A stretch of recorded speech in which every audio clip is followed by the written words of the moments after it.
Hello guys, कैसे हैं आप सब। गीता रानी वन चैनल में आपका स्वागत है। एक नई स्टोरी के साथ। प्रेम में कोई व्यापार नहीं होता। प्रेम ही अंतिम योग है। जो यह जानता है कि सुख भीतर से उत्पन्न होता है, वह परमात्मा से जुड़ने के जीवन के वास्तविक सत्य को जानता है। यदि आप करना चाहते हैं और जो आपका दिल करना चाहता है, तो आप वास्तव में मुक्त हैं। क्रोध से अत्यंत मूढ़ भाव उत्पन्न हो जाता है। मूढ़ भाव से स्मृति में भ्रम हो जाता है। स्मृति में भ्रम हो जाने से बुद्धि और ज्ञान शक्ति का नाश हो जाता है। जब बुद्धि का नाश हो जाता है तो इंसान गिर जाता है। मेरे प्रेम में आनंदित आत्मा से कोई कितना अनिवार्य आनंद पाता है। एक बार जरूर वह आनंद प्राप्त हो जाता है तो सभी सांसारिक सुख शून्य हो जाते हैं। मैं प्रेम भक्तों द्वारा शुद्ध प्रेम में दिए गए हैं। छोटे से छोटे उपहार को भी महान माना जाता है,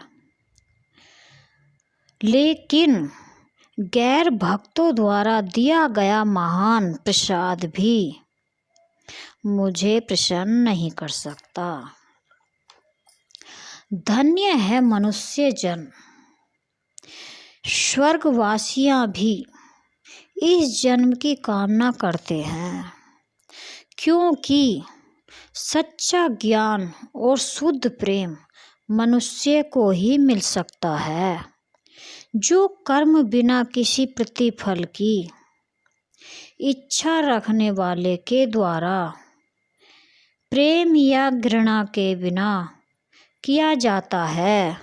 वह कार्य शांतित्विक घोषित किया जाता है। भगवान श्री कृष्ण ने अपनी बहन सुभद्रा का विवाह अर्जुन से क्यों कराया था? क्योंकि भगवान श्री कृष्ण को पता था इन दोनों का पुत्र अभिमन्यु होगा, जो बहुत ही वीर होगा और युद्ध का एक पूरा दिन उसके नाम रहेगा। महाभारत में श्री कृष्ण ने अर्जुन का साथ क्यों नहीं दिया? कर्ण का साथ क्यों नहीं दिया? वहां अर्जुन ने सुभद्रा को और उसकी सुंदरता पर मोहित हो गए और उससे विवाह करने की इच्छा की। कृष्ण ने खुलासा किया कि वह वासुदेव और रोहिणी की संतान और उनकी सौतेली बहन थी।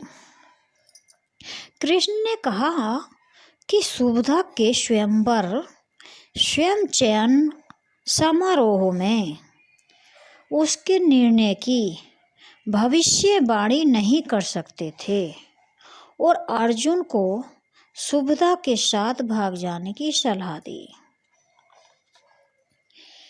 क्या अर्जुन ने अपनी बहन से शादी की थी? तो मैं बताती हूँ आपको। मौका देखकर उन्होंने अर्जुन से सुभद्रा का विवाह करने का वास्तव प्रस्ताव रख दिया। एकाएक श्री कृष्ण की बात सुनकर अर्जुन शक पका गए उन्होंने कभी नहीं सोचा था कि कृष्ण अपनी बहन से विवाह के लिए उन्हें कहेंगे। हालांकि अर्जुन मन ही मन सुभद्रा को चाहने लगे थे, इसलिए उन्होंने विवाह के लिए मना नहीं किया। श्री कृष्ण की बहन को पहली नज़र में ही दिल दे बैठे थे अर्जुन। अब सवाल आता है कि कृष्ण का कहना था कि दोनों का विवाह आसान नहीं था, क्योंकि बलराम सुभद्रा का विवाह दुर्योधन से करवाना चाहते थे। प्रभु श्री कृष्ण की 16,108 पत्नियों के नाम। Number 1 Rukmini, number 2 Jambavati, number 3 Satyabhama, number 4 Kalindi, number 5 Mitravinda, number 6 Satya, number 7 Bhadra और नंबर 8 लक्ष्मणा। और 16,100 से विवाह करने पर श्री कृष्ण की 16,08 पत्नियां हो गईं। क्या है कथा?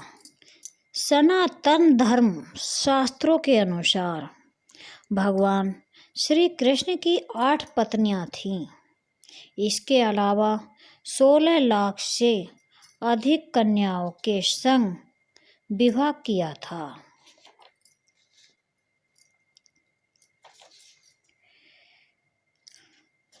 श्री कृष्ण भगवान की सबसे प्रिय पत्नी कौन थी? रुक्मणी थी। भगवान कृष्ण की भ्राता पत्नी थी। रुक्मणी का लक्ष्मी का अवतार भी माना जाता है। उन्होंने श्री कृष्ण से प्रेम विवाह किया था। श्री कृष्ण जी के कितने पुत्र और कितनी पुत्रियां थीं? पुराणों के अनुसार कृष्ण की 1,60,080 पुत्र। इतना ही नहीं, उनकी सभी स्त्रियों के 10 पुत्र और एक पुत्री भी उत्पन्न हुई। इस प्रकार उनके 1,16,080 पुत्र और 16,108 कन्याएं थीं। इस प्रकार श्री कृष्ण भारत के सबसे बड़े परिवार के मुखिया बने, जिन्होंने अपने गृहस्थ जीवन के हर धर्म का सुनिश्चित पालन किया है। जय श्रीमन नारायण, जय श्रीमन नारायण।